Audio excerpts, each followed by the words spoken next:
Perkenalkan, nama saya Agus Setiawan, Ketua Badan Eksekutif Mahasiswa Universitas Indonesia.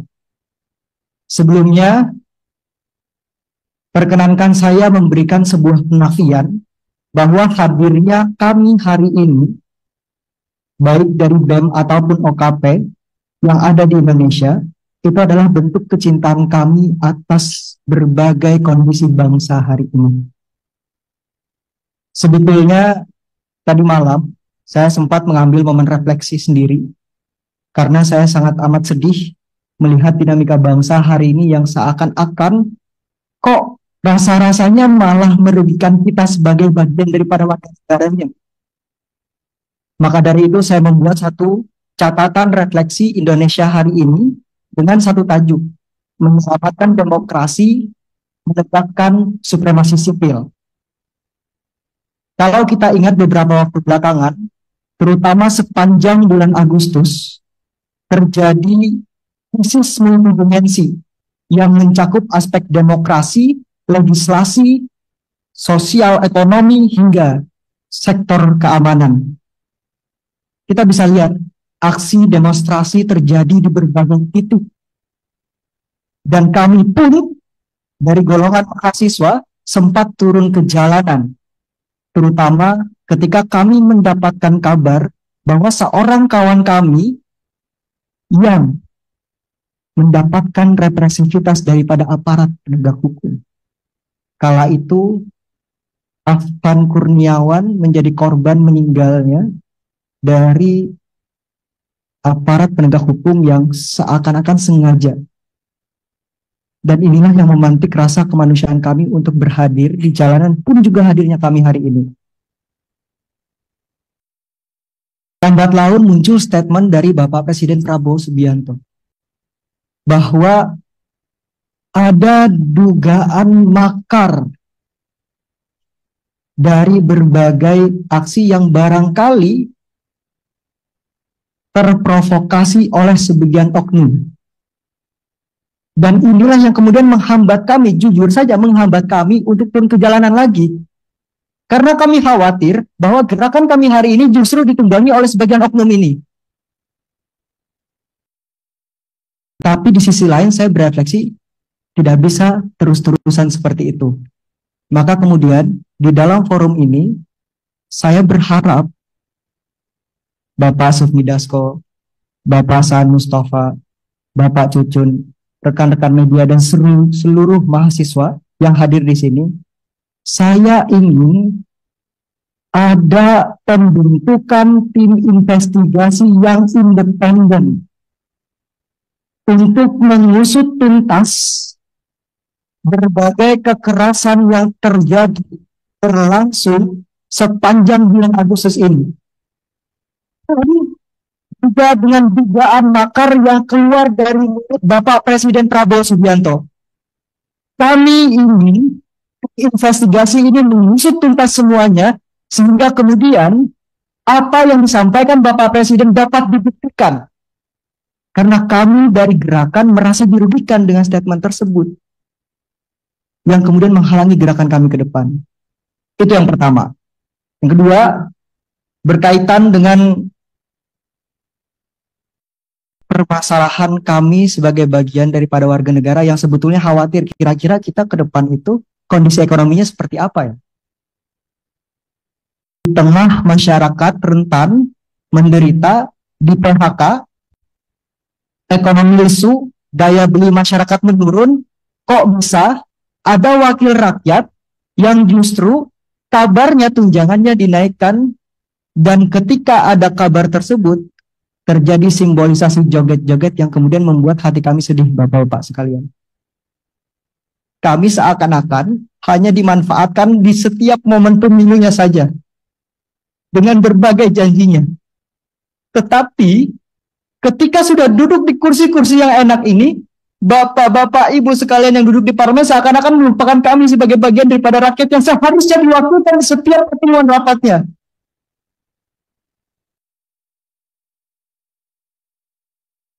Saya pribadi sebagai generasi yang nantinya akan menerus perjuangan ini, saya khawatir bahwa narasi-narasi Indonesia Emas 2045, narasi-narasi bahwa apa yang ada hari ini adalah untuk anak cucu kita, justru tidak akan tercapai ke depannya. Maka dari itu saya berharap agar kita ingat kembali amanat rakyat, mandat rakyat yang dibebankan di pundak-pundak kita sekalian, agar betul-betul bisa kita perjuangkan. Mungkin itu yang ingin saya sampaikan. Tadi yang pertama, saya ingin ada tim investigasi independen untuk dibentuk sesegera mungkin, mengusut tuntas berbagai persoalan berkaitan dengan dugaan makar terutama. Sehingga kemudian kami bisa lebih lega bahwa gerakan kami hari ini ditunggangi oleh siapa, harus jelas dalangnya siapa. Dan yang kedua, kami berharap amanat yang dibebankan kepada pundak-pundak bapak-bapak sekalian itu betul-betul dijalankan untuk amanat rakyat. Mungkin itu saja dari saya. Terima kasih. Wassalamualaikum warahmatullahi wabarakatuh. Terima kasih. Terima kasih, Saudara Agus Setiawan, Ketua BEM UI ya. Dia ada dua hal. Pertama, tim investigasi terkait soal dugaan makar. Yang kedua, terkait dengan kondisi ekonomi dikaitkan dengan kondisi DPR. Masih ada dari ini, Bang? Langsung dulu aja, nanti baru tanggapin ya. Dari BEM lagi masih ada? Kalau ada silakan. Atau sama pernyataannya dari BEM mana? Silakan. Baik. Assalamualaikum warahmatullahi wabarakatuh. Selamat sore rekan-rekan semua, rekan-rekan media dan yang terhormati, yang saya hormati, Bapak Dewan sekalian. Terima kasih atas kesempatan dan waktunya sudah mau menyediakan waktu untuk berdialog dengan kami bersama kita semua di tengah krisis dan permasalahan yang belakangan ini terjadi. Hidup mahasiswa, hidup rakyat Indonesia. Saya Jun Colin, perwakilan dari keluarga besar mahasiswa Trisakti. Rasanya beberapa poin yang ingin saya sampaikan sebelumnya sudah tersampaikan dengan begitu baik oleh rekan saya dari BEM UI. Mungkin beberapa poin tambahan yang ingin saya amanatkan kepada Bapak-Bapak Dewan selaku perwakilan kami sebagai mahasiswa dan rakyat Indonesia tentunya. Jauh beberapa bulan, mungkin beberapa minggu, sebelum kejadian Afan Kurniawan yang begitu menyayat hati kami, terjadi pula seorang anak kecil mati, meninggal dunia di tengah krisis ekonomi yang dialami keluarganya. Mungkin rekan-rekan semua tahu, rekan-rekan media pun pasti tahu bagaimana proses kematian itu bisa keluar cacing dari, alat kelaminnya, dari hidungnya, dan ditemukan 1 kilogram cacing di dalam tubuhnya. Berselang beberapa minggu kemudian, beberapa saat kemudian, Indonesia merdeka. Kami merayakan 80 tahun kemerdekaan Indonesia. Dan apa hadiahnya? Kita mendapatkan kabar rekan-rekan bahwasannya dewan-dewan yang menjadi perwakilan dari kita semua, yang agaknya kita semua kadangkala, mungkin seringkali tidak merasa terwakilkan, namun dapat mendapatkan kenaikan gaji dan tunjangan yang begitu tinggi. Di tengah kemewahan yang sudah bapak-bapak dan ibu-ibu semua rasakan, dan di tengah tekanan krisis yang masyarakat kecil di bawah alami. Pertama-tama menanggapi hal itu, saya menuntut untuk Bapak-Bapak Dewan dan pemerintah sekalian untuk segera mengesahkan rancangan undang-undang perampasan aset sekiranya dalam kurun waktu 30 hari. Melihat bagaimana indeks persentase korupsi Indonesia yang saat ini terakhir audit itu mendapatkan skor sebanyak 22.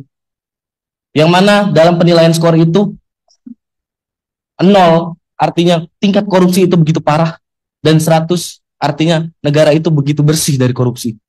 Indonesia mendapatkan skor 22 di tengah standar internasional yaitu sebesar 43. Bahkan jika disandingkan dengan negara-negara tetangga, poin kita begitu buruk sekali, Pak. Oleh karena itu, saya menuntut bapak-bapak yang terhormat, untuk dapat mewakilkan suara-suara kami, untuk dapat mempercepat rancangan undang-undang perampasan aset. Indonesia sekiranya kehilangan sebanyak 588 triliun akibat korupsi dalam dekade terakhir. Berdasarkan data dari KPK tahun 2024, aset recovery rate Indonesia hanya 0,2% dibanding standar internasional 3-5%. Kalkulasi impact, dana hasil perampasan dapat membiayai pembangunan 2.940 km jalan tol atau 588.000 unit rumah subsidi. Kemudian daripada itu, kami juga menuntut bapak-bapak sekalian untuk dapat segera menuntaskan pelanggaran HAM berat, hentikan kriminalisasi aktivis dan mahasiswa, jauhkan budaya represivitas terhadap hak-hak kita selaku mahasiswa dan masyarakat untuk bersuara. Saya berani bersaksi bahwasannya kami di sini, kaum terpelajar, mahasiswa-mahasiswi, tidak mungkin, Pak, kami menyuarakan pendapat kami, aspirasi kami, keluhan rakyat, jeritan rakyat, dengan tindakan-tindakan anarkis. Betul tadi kata saudara dari BEM UI, bahwasannya beberapa hari belakangan ini, mungkin banyak sekali propaganda dari beberapa oknum-oknum provokator untuk mencederai nilai-nilai perjuangan yang kami perjuangkan ini. Itu sangat menghambat kami dalam bergerak. Selanjutnya, tuntutan untuk yang belakangan ini marak di sosial media. Saya kira bapak-bapak dan ibu-ibu semua tahu 17+8 tuntutan rakyat yang dilayangkan oleh masyarakat Indonesia yang sekiranya mungkin sudah tersebar lebih dari ratusan ribu.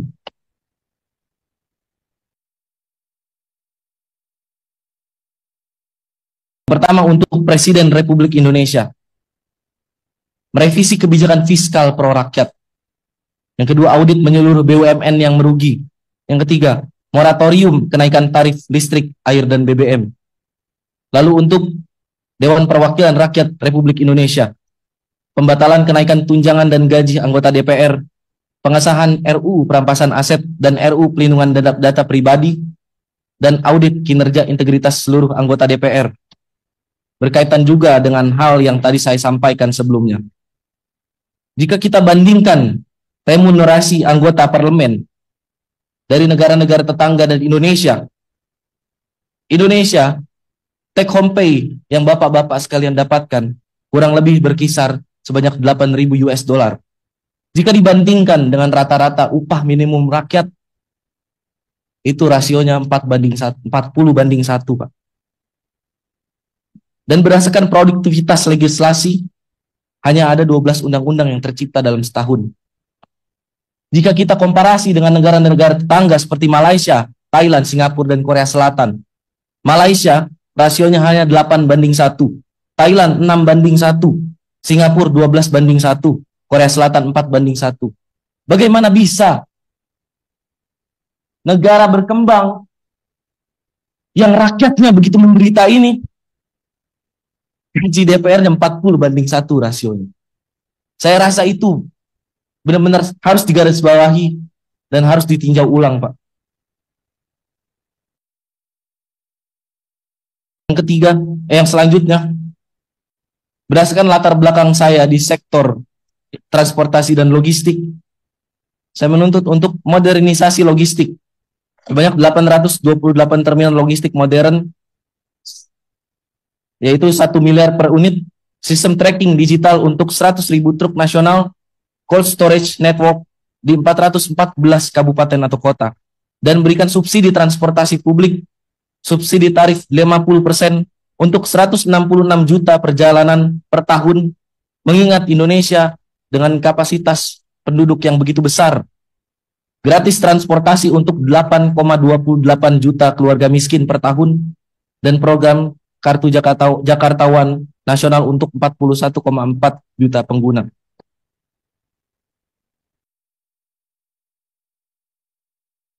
Mungkin sekiranya itu tuntutan yang ingin saya ajukan. Bahkan saya memohon untuk bapak-bapak sekalian selaku perwakilan saya dan teman-teman semua untuk dapat memperjuangkan hal tersebut. Karena ini berkaitan juga dengan integritas kita, Pak. Integritas bapak-bapak sekalian selaku Dewan Perwakilan Rakyat yang kami pilih sendiri dengan tangan kami ini. Indonesia 2045 mempunyai cita-cita Indonesia emas. Hal itu didasarkan oleh bonus demografi yang nantinya kita dapatkan di tahun tersebut. Saya harap kita semua dan bapak-bapak semua yang memiliki peran begitu krusial untuk membina generasi muda ini tidak menyia-nyiakan bonus demografi yang akan datang itu, Pak. Sekian dari saya, terima kasih. Terima kasih dari BM Trisakti. Dari OKP dulu ya kita ini. Dari GMNI, HMI ada kiraan GMNI dulu.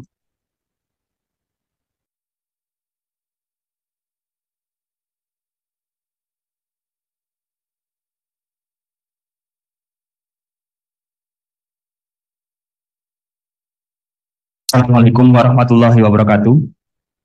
Selamat siang Bapak-Bapak sekalian. Saya mohon izin untuk teriakkan petikan semangat perjuangan mahasiswa. Hidup mahasiswa. Hidup mahasiswa.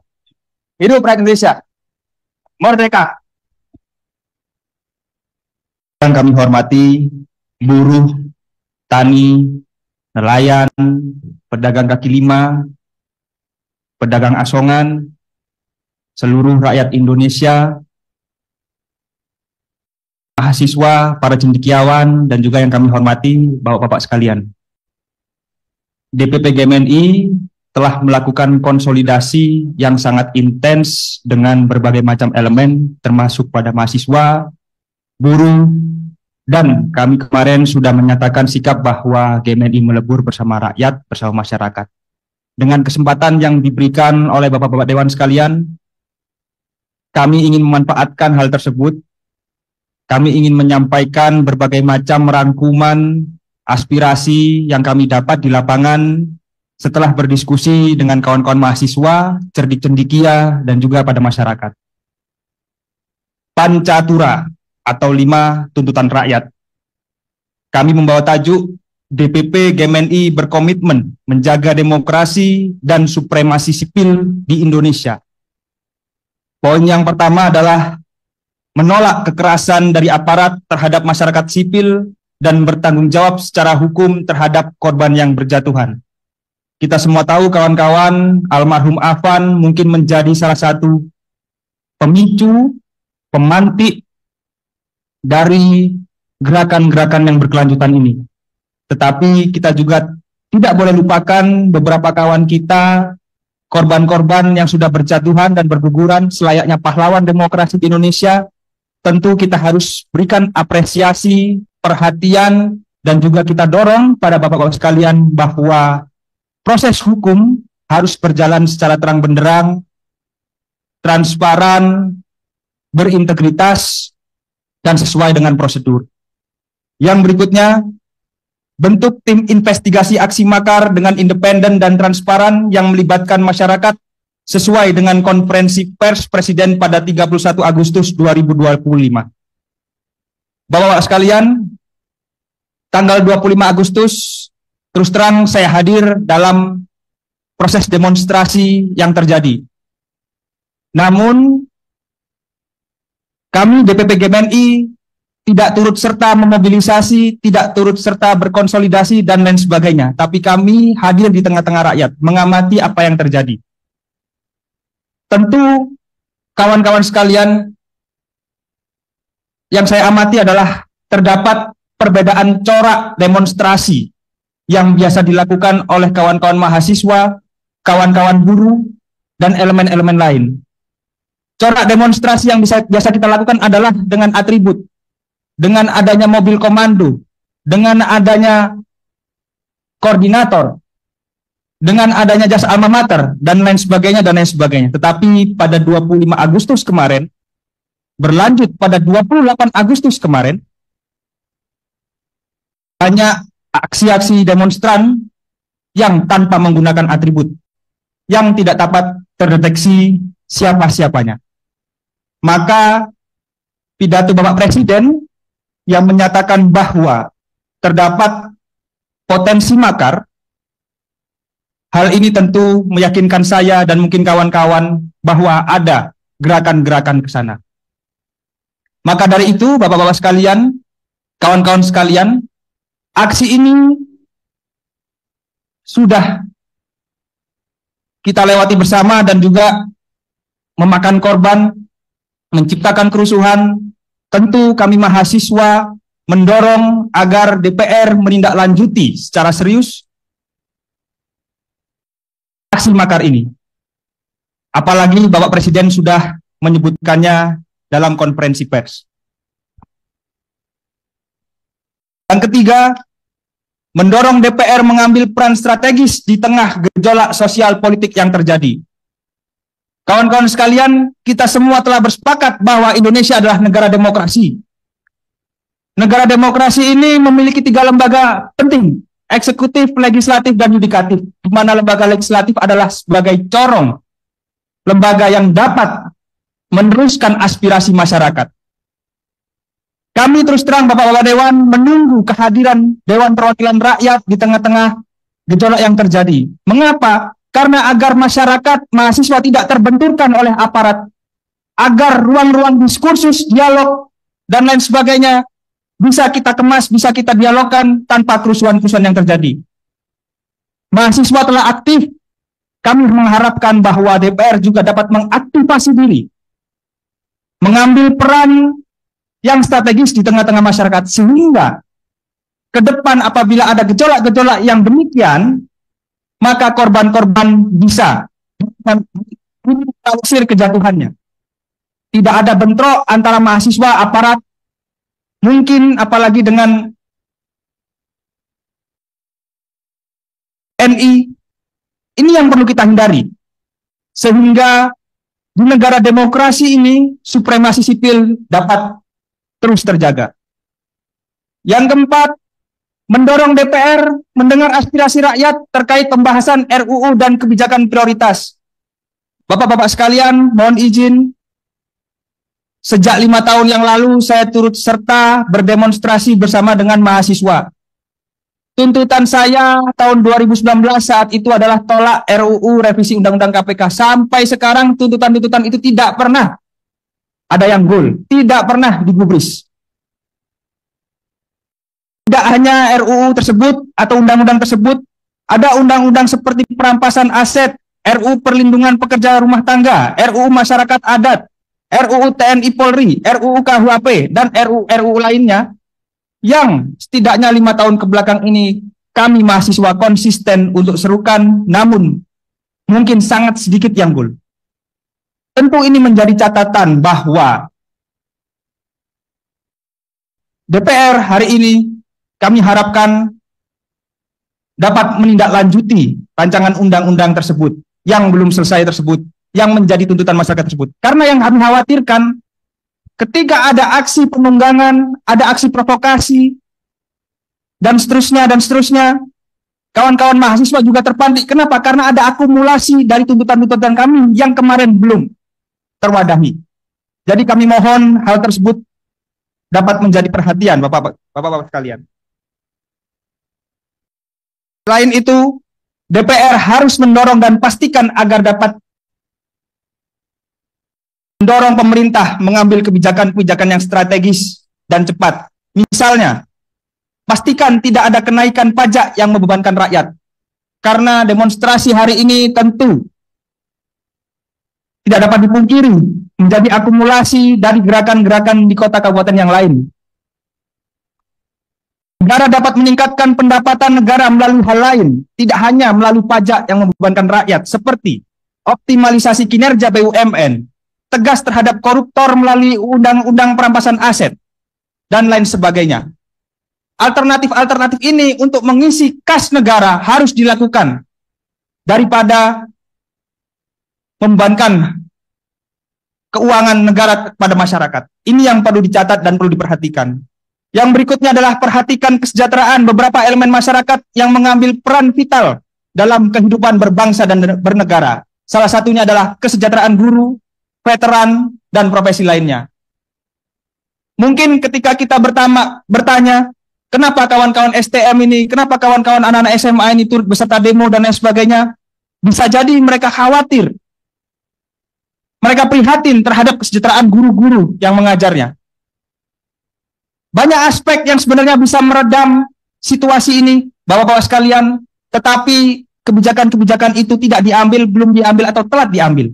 Maka harapannya setelah ini, Bapak-Bapak sekalian dapat mendorong pemerintah untuk melaksanakan kebijakan-kebijakan strategis tersebut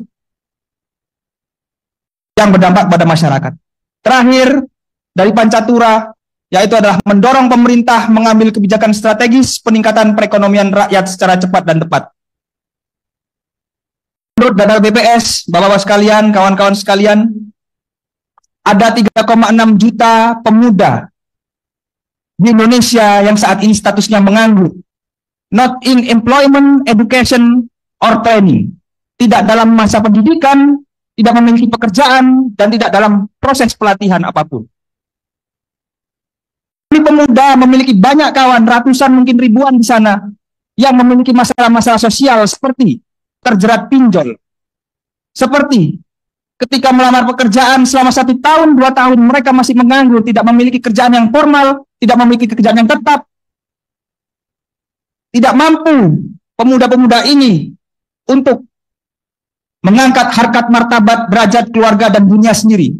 Sehingga apa? Ketika ada pancingan-pancingan, ketika ada provokasi, pemuda-pemuda yang seperti ini adalah pemuda-pemuda yang menjadi target, yang mudah dibakar emosinya, yang dapat didorong untuk menciptakan sebuah kerusuhan dan lain sebagainya. Maka ini adalah pengamatan gejala sosial ekonomi yang terjadi, sehingga menurut hemat kami ini yang menjadi faktor-faktor penting adanya kerusuhan-kerusuhan yang telah terjadi, Bapak-Bapak sekalian. Sehingga kami meyakini bahwa ketika Pancatura ini bisa menjadi salah satu tuntutan yang bisa diperhatikan dan digolkan oleh DPR dan pemerintah, insya Allah saya yakin Indonesia 2045 akan menjadi emas, bukan Indonesia cemas. Itu saja yang bisa kami sampaikan. Dengan hormat, Bapak-Bapak sekalian, banyak sekali tuntutan yang kami ajukan. Mohon agar tidak satupun tuntutan dari kami mahasiswa ini ada yang tertinggal. Terima kasih. Wassalamualaikum warahmatullahi wabarakatuh. Hidup mahasiswa! Hidup mahasiswa! Hidup Indonesia! Terima kasih dari kawan GMNI. Berikutnya dari mana? GMKI, silakan. GMKI baru HMI ya.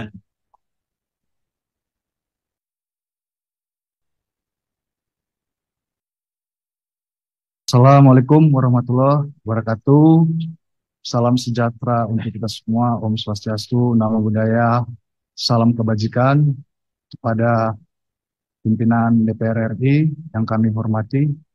Terima kasih atas ruang dan waktu yang diberikan sehingga kami mahasiswa GMKI dan teman-teman semua di sini bisa menyampaikan apa yang menjadi isu kerakyatan secara demokratis dan terbuka. Sebelum saya menyampaikan apa yang menjadi landasan berpikir GMKI, saya sapa semua kawan-kawan di sini. Hidup mahasiswa! Hidup mahasiswa! Hidup mahasiswa! Menyikapin respon situasi kebangsaan hari ini, PP GMKI menyuarakan supremasi sipil, pilar memperkuat negara demokrasi. Kawan-kawan yang sekalian, dalam beberapa waktu ini, kita melihat bahwa banyak situasi-situasi yang mana terjadi, ada masyarakat, mahasiswa, buruh semua menyampaikan apa yang menjadi isu kerakyatan. Bagaimana diawali akar dari kerusuhan Agustus 2025 berawal dari keputusan kontroversial DPR RI yang menyetujui tunjangan perumahan fantastis bagi anggotanya di tengah kondisi ekonomi rakyat yang sedang terjepit oleh inflasi, pengangguran, dan pemangkasan subsidi. Hal ini memicu kemarahan publik, rakyat marah, terutama generasi muda dan pekerja informal. Ketidakpuasan tersebut semakin memuncak ketika ada representasi oleh aparat polisian yang menyebabkan korban meninggalnya Afan Kurniawan, seorang pengemudi Gojek online berusia 21 tahun.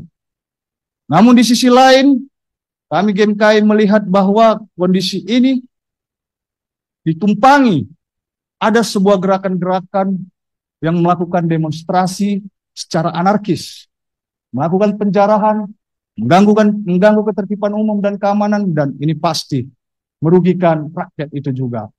Kami yang rencananya mau menyampaikan isu kerakyatan yang dikaji oleh GMKI, Civitas GMKI secara nasional, dan akhirnya kami memutuskan untuk tidak ikut ke jalan. Terima kasih kepada pimpinan DPR. Hari ini kami diberikan ruang bagaimana kami menyuarakan isu kerakyatan, bagaimana kami menyuarakan apa yang menjadi pikiran-pikiran kami dari mahasiswa GMKI kepada pimpinan GMKI. Dan izinkan saya menyampaikan 6 sikap dari PP GMKI yang merupakan hasil dari kajian, hasil dari perenungan dan refleksi seluruh Civitas GMKI. Yang pertama adalah meminta Presiden RI Bapak Prabowo Subianto untuk menegakkan supremasi sipil di Indonesia sebagai bentuk menjaga dan menghormati kedaulatan rakyat. Yang kedua, mendorong DPR agar membentuk tim investigasi secara transparan untuk mengungkap aktor utama dari kerusuhan, tindakan anarkis, dan rencana tindakan makar pada aksi demonstrasi yang terjadi. Yang ketiga, meminta kepada pemerintah dan DPR untuk membatalkan tunjangan fantastis DPR dan mengesahkan Undang-Undang Perampasan Aset, Undang-Undang Masyarakat Adat, serta Undang-Undang Daerah Kepulauan. Yang keempat, meminta kepada pemerintah agar tidak menaikkan pajak untuk rakyat. Yang poin kelima, sebelum terjadi aksi-aksi yang membuat situasi bergejolak, dan jauh sebelumnya 2 minggu, kami dari umat Kristen mengalami tindakan-tindakan pelarangan ibadah, persekusi, dan intimidasi di berbagai wilayah. Sehingga kami memiliki kajian bahwa ada sebuah aturan PBM 9 dan 8 2006 yang menjadi celah bagi beberapa kelompok untuk melakukan pelarangan ibadah. Tidak hanya di situ. Kami warga gereja dipersekusi, kami warga gereja diintimidasi, dan di situ juga ada pelanggaran HAM. Oleh karena itu, kepada Bapak pimpinan DPR semua, kami meminta kepada Presiden Republik Indonesia yang terhormat Bapak Prabowo untuk mengkaji dan merumuskan kembali draft peraturan Presiden yang tertunda terkait kebebasan umat beragama dan berkeyakinan dengan melibatkan seluruh elemen organisasi keagamaan. Yang keenam, sebagai warga Indonesia yang baik, taat hukum, kami mengajak seluruh elemen masyarakat agar tidak terprovokasi oleh pihak-pihak yang tidak bertanggung jawab dengan tujuan membenturkan rakyat, mengganggu ketertiban umum, dan merusak stabilitas nasional. Itu saja yang saya sampaikan kepada pimpinan DPR. Terima kasih. Terima kasih dari GMKI. Silahkan dari HMI. Berikutnya belakang. Nanti kita. Sini ya, ini dulu ya. Bismillahirrahmanirrahim. Assalamualaikum warahmatullahi wabarakatuh. Pertama-tama terima kasih kepada pimpinan DPR, Bapak Sufmi Dasko Ahmad, Bapak Cucun, dan Bapak Saad sudah menerima kami. Kami dari PB HMI MPO pertama-tama hendak menyampaikan hasil observasi kami di lapangan terhadap eskalasi massa yang ada. Yang pertama, kami menyadari betul bahwasanya eskalasi massa yang ada terdapat padanya unsur desain. Sehingga kami melihat juga pada eskalasi massa atau instrumen massa aksi yang ada, kami melakukan survei bahwasanya massa aksi yang hadir hari ini di berbagai daerah memiliki IPM atau indeks pembangunan manusia rata-rata 6,0 sampai 7,0 atau bisa dibilang cukup rendah secara kognitif. Sehingga terdapat sikap mereka yang berbeda dalam melakukan massa aksi seperti itu. Setelah itu kami juga melihat bahwa terdapat kondisi di mana keresahan naik menjadi emosi. Diawali atau dipicu dari kejadian almarhum Afan. Dan kembali kepada poin sebelumnya, ketika IPM atau Indeks Pembangunan Manusia rata-rata masa aksi yang cukup rendah hari ini, sehingga mendefinisikan emosinya menjadi sebuah hal-hal yang cukup anarki seperti itu. Dan untuk hal tersebut, PB HMI MPO mengambil beberapa sikap. Yang pertama, meminta kepada pimpinan DPR dan segenap elemen masyarakat untuk menegakkan bersama supremasi sipil. Yang kedua adalah agar pimpinan DPR segera membentuk tim investigasi terhadap kondisi berbangsa dan bernegara yang sifatnya independen dan melibatkan segenap elemen masyarakat. Setelah itu, kami juga meminta pimpinan DPR untuk segera mereformasi DPR secara institusional dan juga secara norma. Setelah itu, kami juga meminta pimpinan DPR untuk segera mereformasi Polri sebagai bentuk komitmen supremasi sipil. Kami juga meminta pimpinan DPR untuk menghapus pajak bagi masyarakat miskin, karena tidak bisa dipungkiri eskalasi massa yang terjadi hari ini dipicu dari klaster tersebut. Dan yang terakhir, kami meminta pimpinan DPR untuk segera mengesahkan RUU perampasan aset sebagai pengejuantahan komitmen Presiden Republik Indonesia dalam penuntasan masalah korupsi. Mungkin itu dari PBHMI MPO. Billahi taufiq wal hidayah. Wassalamualaikum warahmatullahi wabarakatuh. Salam. Terima kasih dari PBHMI MPO. Yang belakang dulu, habis itu HMI. Silakan. Dari mana yang Mbak? Kami ya, silakan. Dari kami, terus dari HMI Dipo.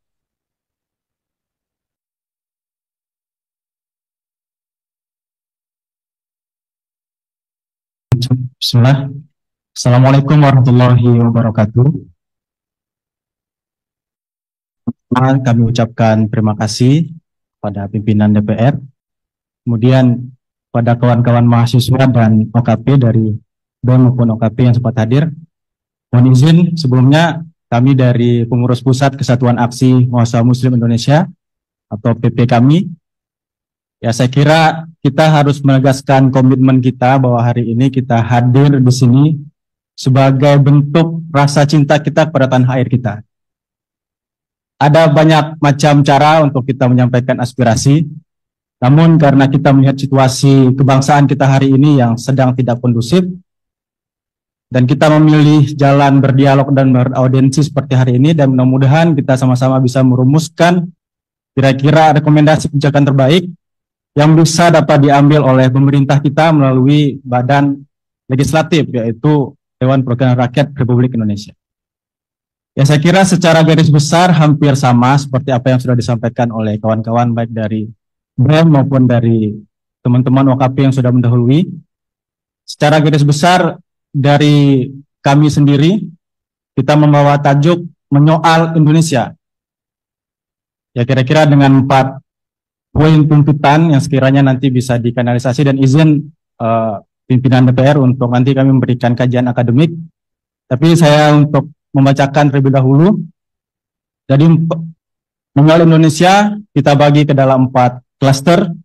Yang pertama, kami menyoal kepada pemerintah dan aparat keamanan. Kita sama-sama bersepakat bahwa niat kita melakukan demonstrasi pasti baik. Menyampaikan aspirasi, menyampaikan persoalan bangsa dan negara, meskipun di dalam pelaksanaannya ada pihak-pihak yang tidak bertanggung jawab, kemudian memanfaatkan situasi tersebut untuk kepentingan pribadi maupun kelompoknya. Sekali lagi, kami pertegas niat mahasiswa, teman-teman BEM maupun OKP adalah untuk perbaikan bangsa. Dan dalam momentum Agustus ini, saya kira ini merupakan sebuah error daripada situasi kebangsaan kita dan perlu kanalisasi yang terbaik. Sehingga tadi, Pertama, kami ingin menyoal kepada pemerintah dan aparat keamanan, menuntut agar pemerintah segera melakukan penyelidikan secara tuntas terhadap kematian warga sipil, termasuk Afan Kurniawan, serta menghentikan segala bentuk represivitas terhadap demonstrasi dan aksi unjuk rasa yang dilaksanakan oleh rakyat. Kemudian, kami juga meminta untuk segera dilakukan reformasi sektor keamanan secara menyeluruh dengan fokus pada peningkatan profesionalitas aparat keamanan serta mengusut tuntas kelompok-kelompok atau individu yang melakukan tindakan anarkisme, memanfaatkan aksi unjuk rasa untuk tujuan-tujuan tertentu yang merusak ketertiban umum. Mungkin secara praktis, seperti dikatakan oleh kawan-kawan tadi, bisa membentuk tim investigasi independen, kemudian juga dibuka secara transparan kepada publik dalam proses maupun hasil daripada tim investigasi tersebut. Kemudian kedua, kami menyoal DPR dan partai politik. Saya kira salah satu trigger daripada kekecewaan masyarakat dan menyulut aksi di bulan Agustus ini adalah respon daripada DPR dan partai politik.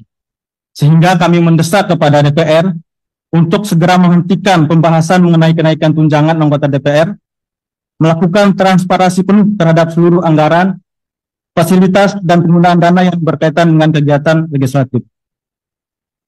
Kemudian kami juga meminta kepada DPR untuk memecat anggota DPR yang terbukti melakukan tindakan provokatif atau penyalahgunaan mandat yang diberikan oleh rakyat, serta memberikan sanksi tegas pada kader partai yang terbukti tidak menjalankan tugasnya dengan integritas, seperti yang terjadi pada beberapa kasus di masa lalu, untuk memulihkan kepercayaan publik terhadap lembaga legislatif.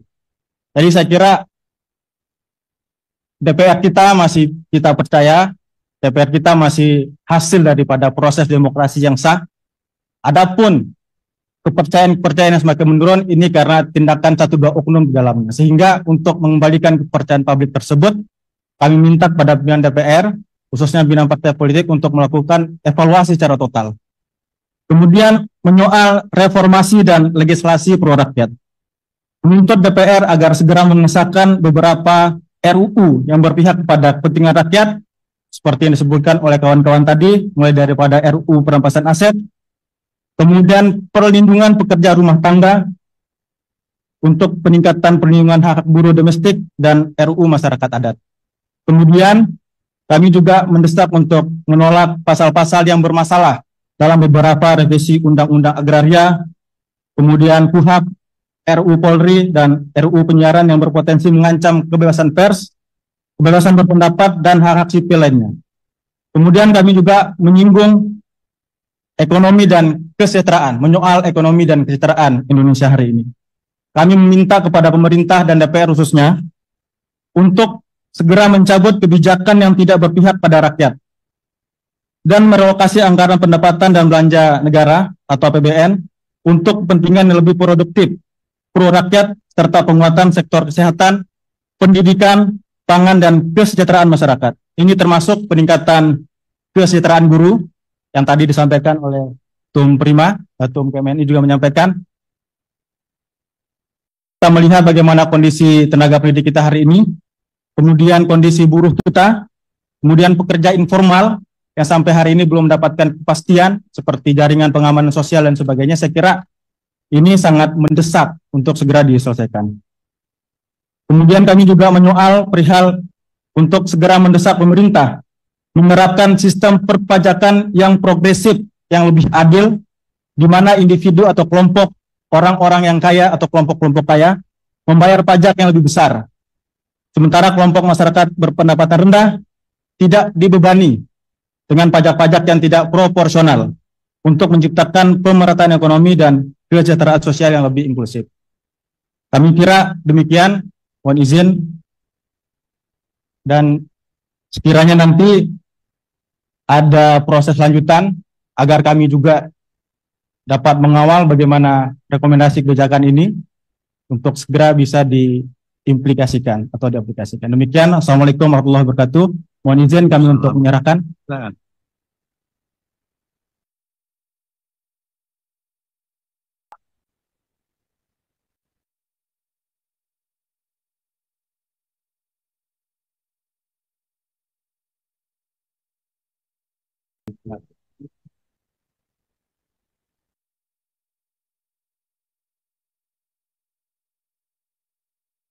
Terima kasih dari PP kami. Berikutnya silakan dari HMI. Habis itu dari BEM PN ya.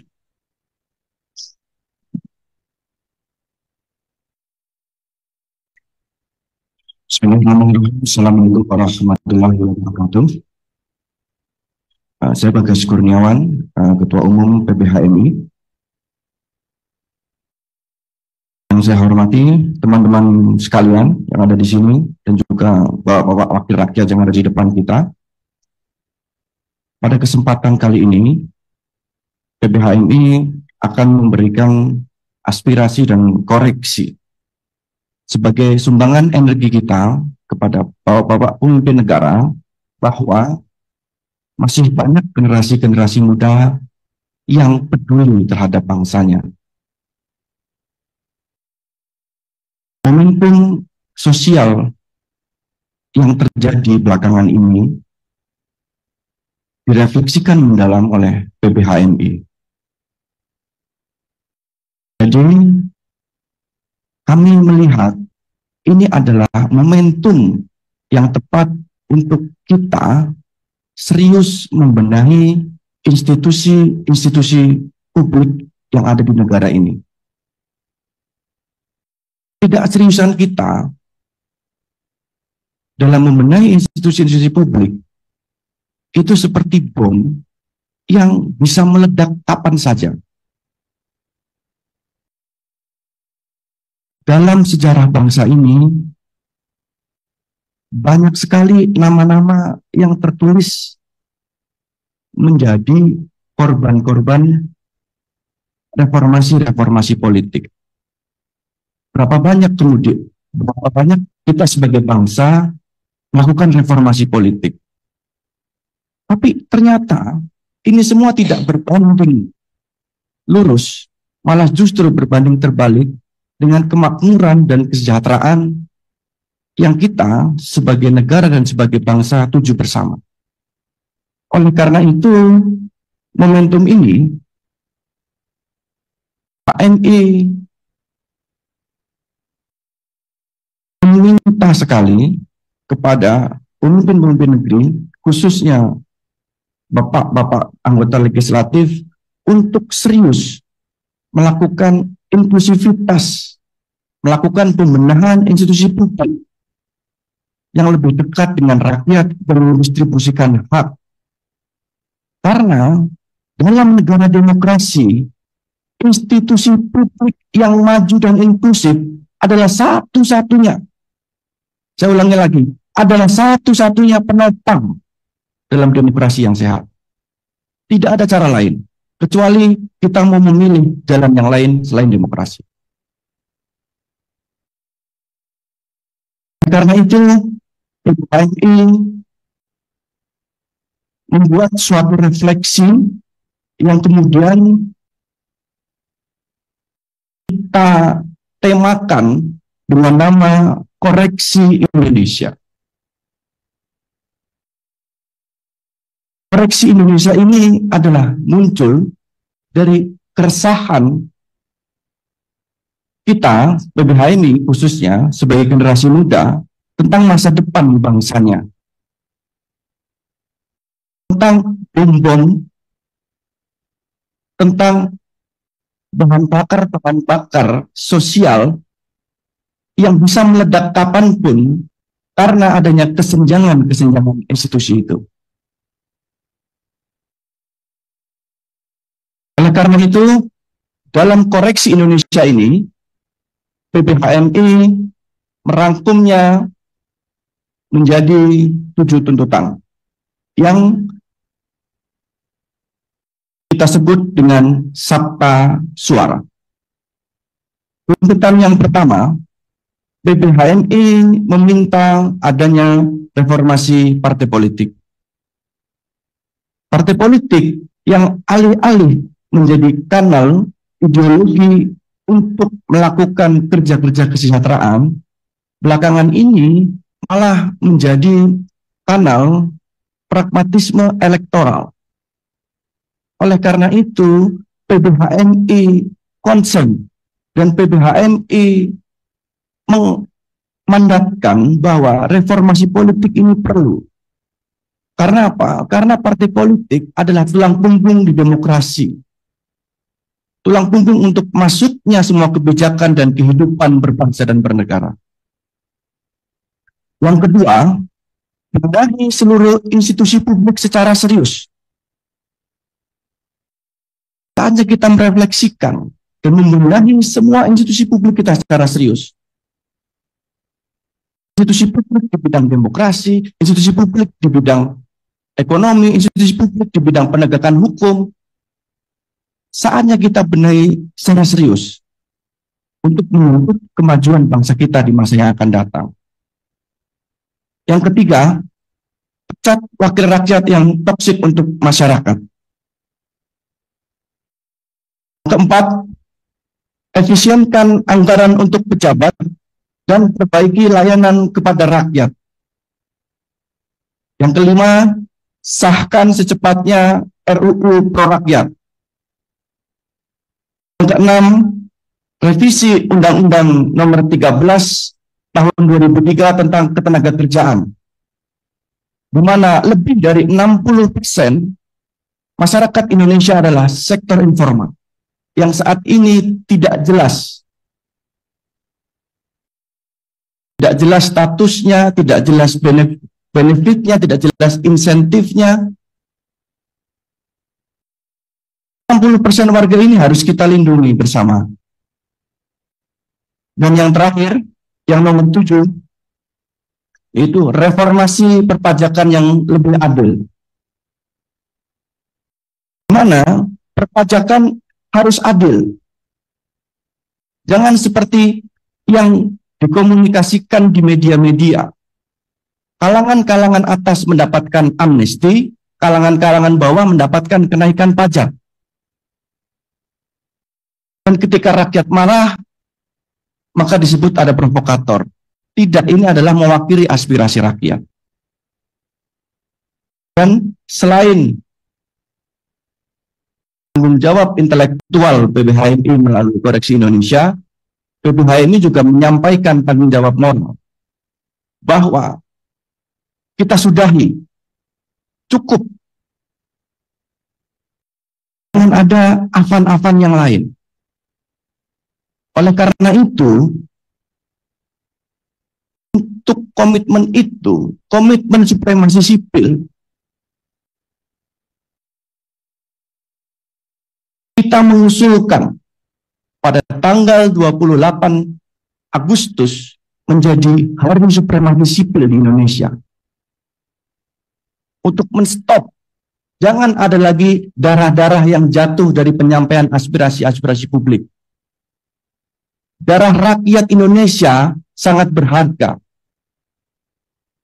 Tidak boleh lagi ada darah-darah yang jatuh. Dan terakhir, untuk menunjukkan keseriusan PBHMI melakukan reformasi partai politik, PBHMI akan menyerahkan surat aduan masyarakat kepada MKD untuk memecat anggota-anggota DPR yang tidak mewakili aspirasi rakyat dan memberikan surat somasi kepada seluruh parpol di DPR RI untuk segera melakukan pembenahan secara bersama-sama masyarakat.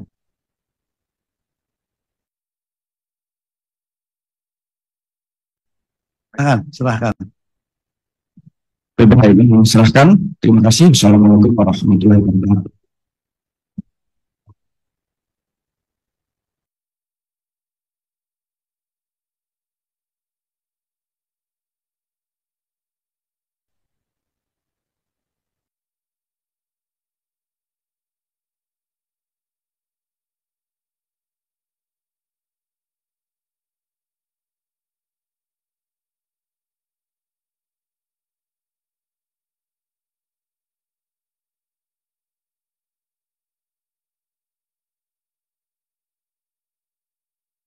Terima kasih, Saudara Bagas, Ketua Umum PBHMI, Dipo. Berikutnya, kami persilahkan dari UPN.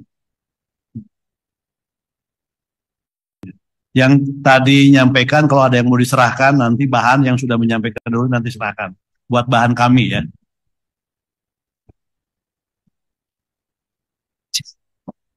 Bapak Dewan, izin teman media, izin teman-teman mahasiswa di OKPC Indonesia. Assalamualaikum warahmatullahi wabarakatuh. Shalom, swastiastu, budaya, salam kebajikan, salam sejahtera untuk kita semua.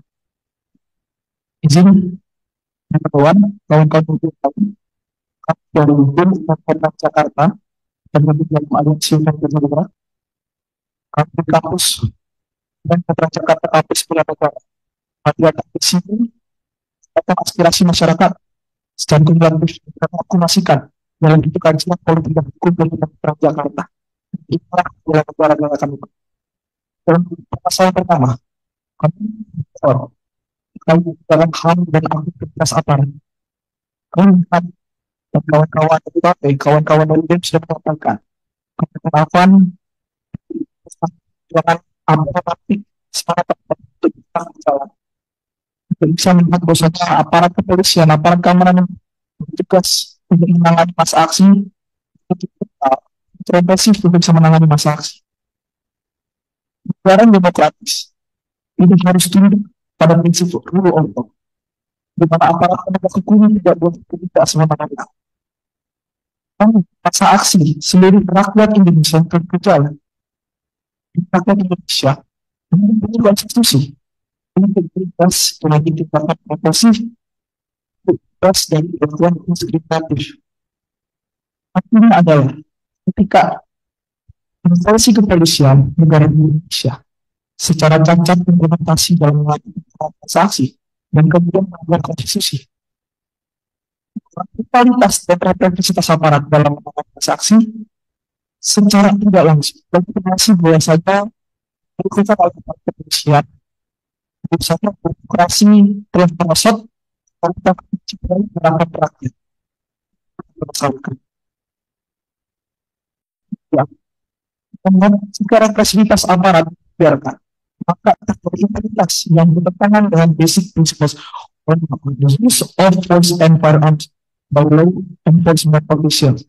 Artinya represivitas aparat apabila kita biarkan, kalau aparat ketika menyerap aksi apa kita buat, apabila kita buatkan, sama saja kita melegitimasi bersama aparat kepolisian para saksi itu sah secara legitimitas.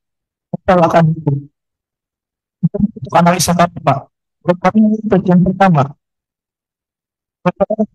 kami khusus pansus hak asasi manusia untuk mengawasi kasus tewasnya Afan Purnawan dan korban represivitas lainnya di seluruh Indonesia. Pak Bapak Dewan untuk bisa berkomunikasi dengan Presiden, untuk bisa mendesak Bapak Presiden, untuk bisa membentuk tim investigasi. Presiden sudah menyatakan bahwa tak ada investigasi pakar. Hal ini telah ada psikologis masa aksi gerakan rakyat Indonesia. Kita berharap misalnya perlu ada yang ada jawaban apa yang disampaikan oleh Bapak Presiden Prabowo Subianto, bahkan indikasi makar tersebut. Kami tak Bapak Dewan untuk bisa melakukan Bapak Presiden bisa untuk membuat investigasi independen, melibatkan masyarakat sipil, melibatkan Komnas HAM, melibatkan LPSK dan seluruh organisasi masyarakat sipil lainnya secara independen untuk bisa menelusuri indikasi makar ataupun gerakan yang ditunggangi oleh kepentingan kelompok itu. Kedua, kami menggelar permasalahan reformasi sektor keamanan dan supremasi sipil. Normalisasi keterlibatan TNI dan Polri dalam ranah sipil melalui revisi legislasi mengancam prinsip supremasi sipil. Sama militer, profesionalisme militer terjamin jika militer dibatasi pada urusan pertahanan, bukan politik sipil. Dan kami juga melihat konstitusi negara Indonesia menegaskan supremasi sipil dalam pasal 30 ayat 2 Undang-Undang Dasar 1945. Usaha pertahanan dan keamanan negara dilaksanakan oleh sistem pertahanan dan keamanan rakyat semesta dengan TNI dan Polri sebagai alat negara. Dan akhir, kami melihat rancangan revisi Undang-Undang Polri dan regional penyiaran memperluas kewenangan tanpa kontrol publik memunculkan state authoritarianism. Artinya apabila undang-undang Polri dan undang-undang perkara tanpa kontrol dan bantuan tanpa ada substansial akan menjadikan konsep yang bisa dilakukan kita. Kita bantuan tidak bisa mengakomodir apa yang diaspirasikan. Dan kami itu yang pertama DPR menolak pasal-pasal dalam RUU Polri, RUU RUU Perkara dengan memperluas kewenangan aparat di luar fungsi konstitusional.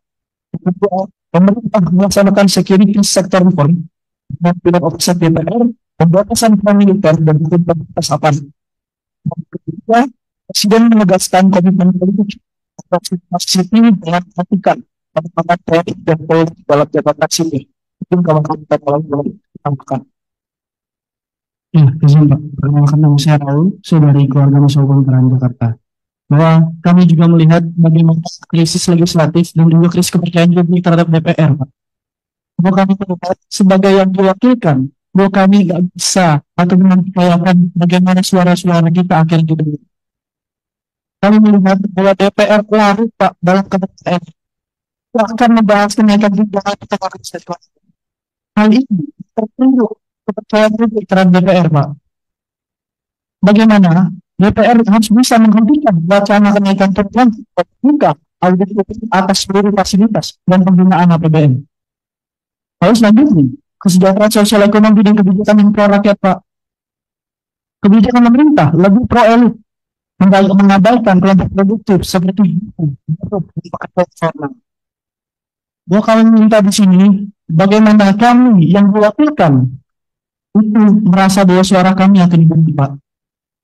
Juga bagaimana RUU yang progresif seperti RUU perampasan aset, RUU perlindungan PRT, RUU masyarakat adat terhambat, sementara regulasi bermasalah, RUU Polri, RUU penyiaran justru dipercepat. Bahwa kami juga meminta bagaimana dalam pembentukan undang-undang ini kita seluas-luasnya partisipasi publik, Pak.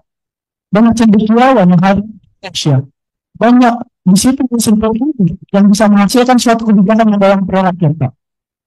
Lalu ada proyek strategis nasional yang merampas masyarakat, Pak. Bahwa bagaimana banyak pengajian dan akhirnya menjadi konflik agraria, Pak. Dan saya harap itu bisa dikaji ulang, Pak. Bagaimana banyak masalah-masalah mana yang ada di Indonesia. Dan yang terakhir, saya harap ini bisa kita semua bagaimana kita bisa mereformasi partai politik kita. Karena yang saya lihat dan saya cermati dan menjadi kajian bersama dan teman-teman bagaimana pos politik ataupun harga ataupun kepentingan ataupun pemilu pada hari ini itu sangat mahal.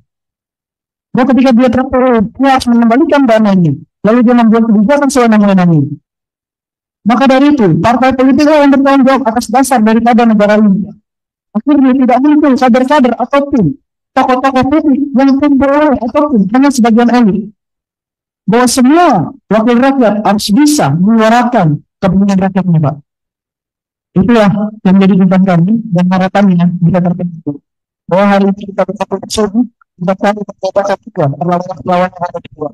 Tapi perlawanan yang dalam kita lakukan dan kita bisa bersama-sama. Hidup mahasiswa, hidup rakyat Indonesia. Terima kasih. Dan ada yang mau disampaikan? Kami percaya Bapak Dewan dengan Bapak Podil apa yang menjadi tuntutan kami, aspirasi kami menjalankan representasi yang substansial. Dan kami percaya Bapak bisa menyampaikan kepada pemerintah eksekutif untuk bisa mengakomodir seluruh aspirasi seluruh tuntutan dari masyarakat. Khusus kami di sini menyuarakan aspirasi masyarakat kami, Pak. Terima kasih. Itu Pak.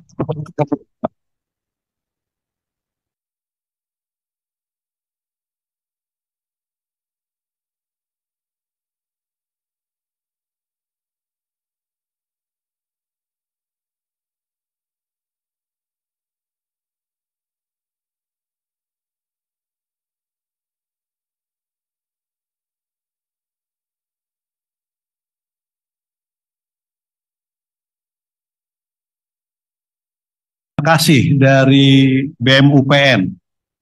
Ya, 1, 2, 3, 4, 5, 6. Ya, silakan depan dulu, habis itu kacamata, sebutkan nama. Saya bilang 1, 2, 3, 4, 5, 6 ya.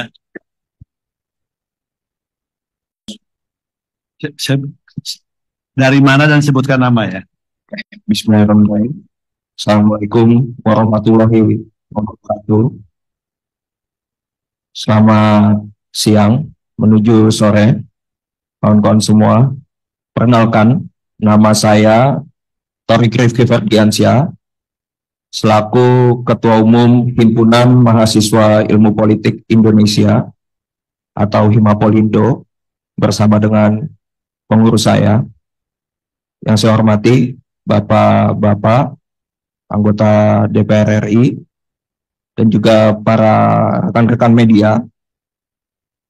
Ada beberapa hal yang mau kami sampaikan secara organisasi, secara kehimapolindoan, bahwa dalam peristiwa tanggal 25 Agustus sampai dengan 2 September ini merupakan catatan merah bagi kita sebagai Republik Indonesia. Peristiwa kematian anak bangsa, peristiwa represivitas yang dialami oleh masyarakat sipil akan ketika ia ingin menyampaikan aspirasinya, menyampaikan pendapatnya dalam negara ini.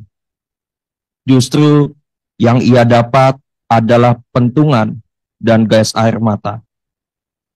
Maka Himapolindo sebenarnya sepakat dengan apa yang tadi sudah banyak kawan-kawan kami sampaikan tentang beberapa tuntutan, dan di sini kami ingin menebalkan dan menambahkan beberapa hal yang menurut kami ini telah menjadi urgensi dalam Republik Indonesia. Di sini kami mempunyai 6 tuntutan.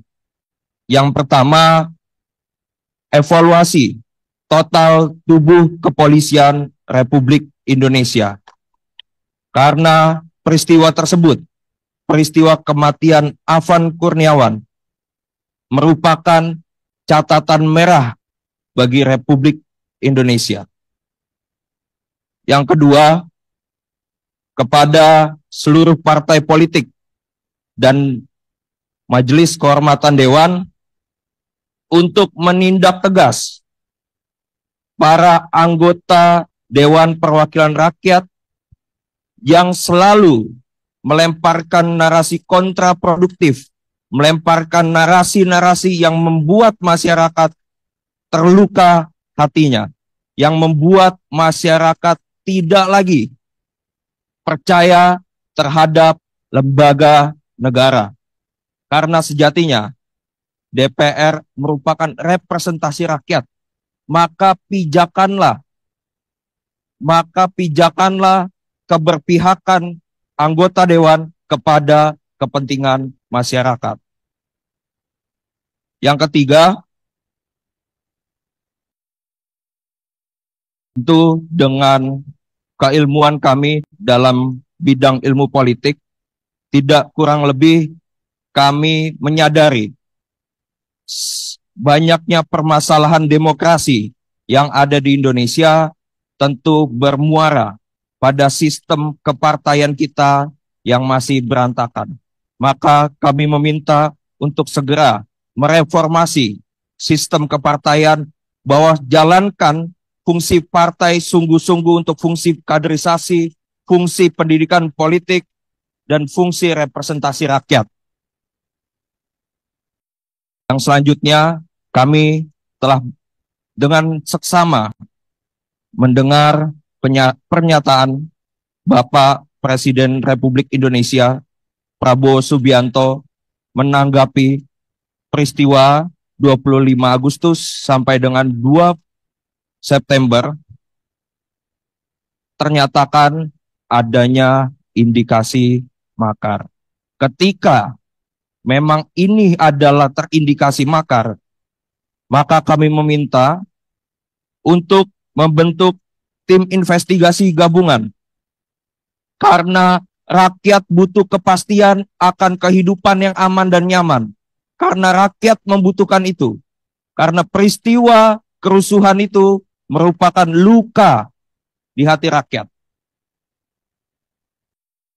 Yang selanjutnya, kami juga meninjau bahwa ketika kita benar-benar ingin mencita-citakan apa itu Indonesia Emas 2045, maka mari sama-sama kita pastikan yang dinamakan dengan kesejahteraan guru. Memastikan alokasi 20% APBN. Pendidikan benar-benar menyentuh kesejahteraan guru dan peningkatan kapasitas profesional. Dan terakhir, gerakan kita tetap sama, memastikan kedaulatan rakyat, maka pastikan supremasi sipil benar-benar terjadi, karena itu merupakan amanat konstitusi. Dan gerakan kita tetap sama, memastikan kesejahteraan rakyat, maka pijakanlah dalam merumuskan kebijakan kepada DPR dan eksekutif untuk memijakan landasannya dengan landasan pasal 33 Undang-Undang Dasar Negara Kesatuan Republik Indonesia tahun 1945. Mungkin itu saja yang dapat saya sampaikan. Kurang lebihnya mohon maaf. Wassalamualaikum warahmatullahi wabarakatuh. Rakyat Indonesia. Sedikit saya akan sampaikan, menyerahkan rekomendasi dan kajian dari Himapoldo.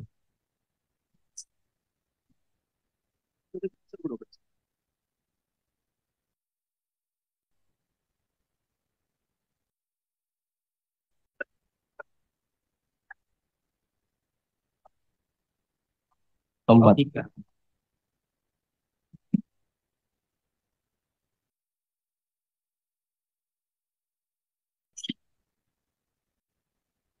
Terima kasih dari PP Himapoldo, Saudara Torik yang sudah menyampaikannya.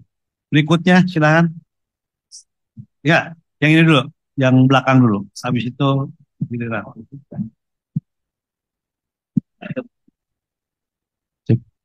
Assalamualaikum warahmatullahi wabarakatuh.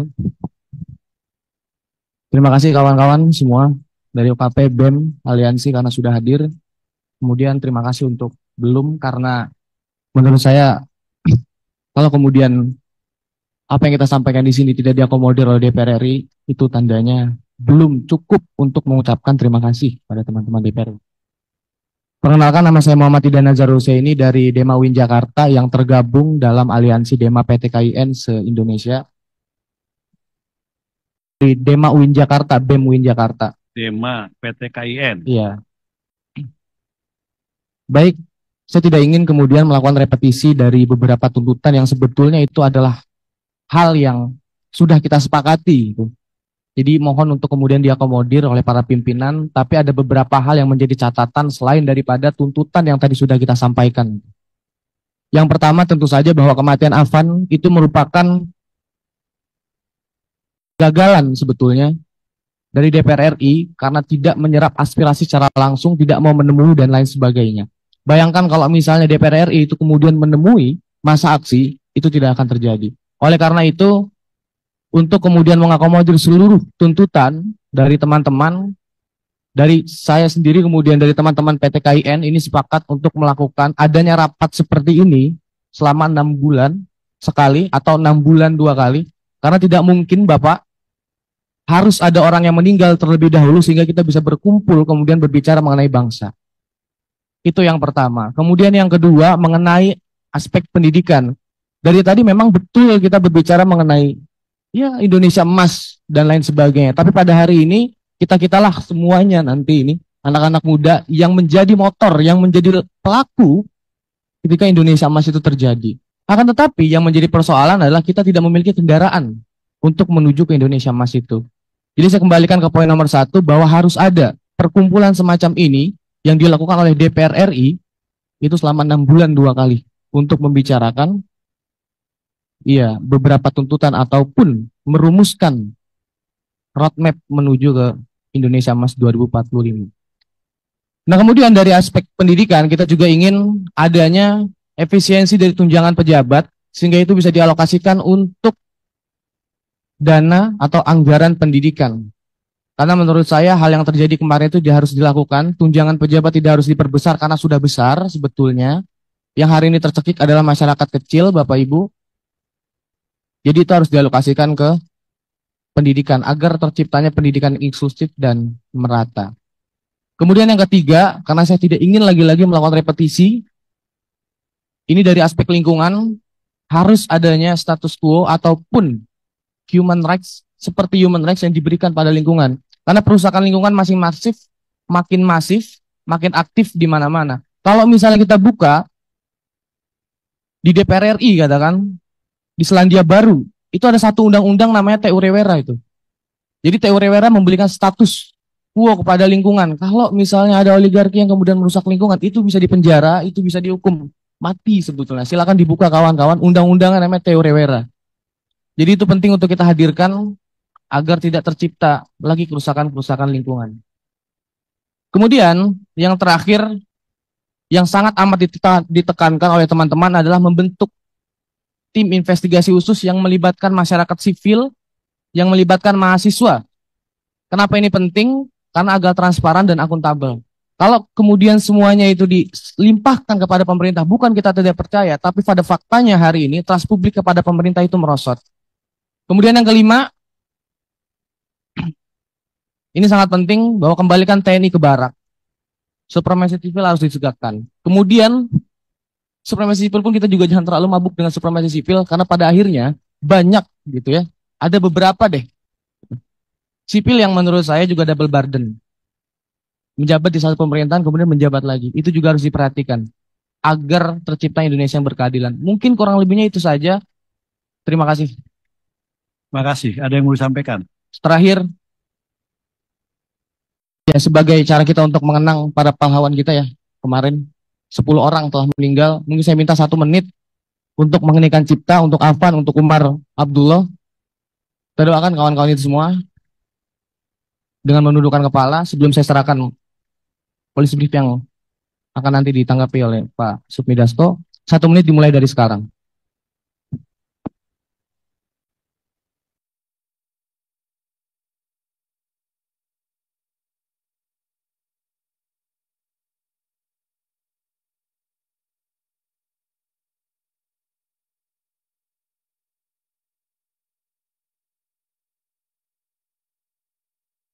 Baik. Terima kasih.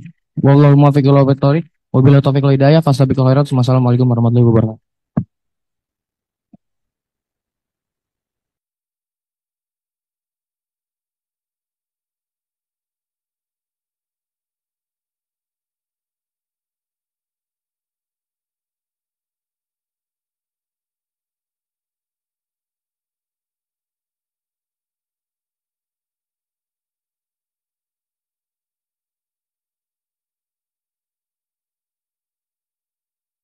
Terima kasih dari kawan Dema PT KIN seluruh Indonesia. Berikutnya, silakan.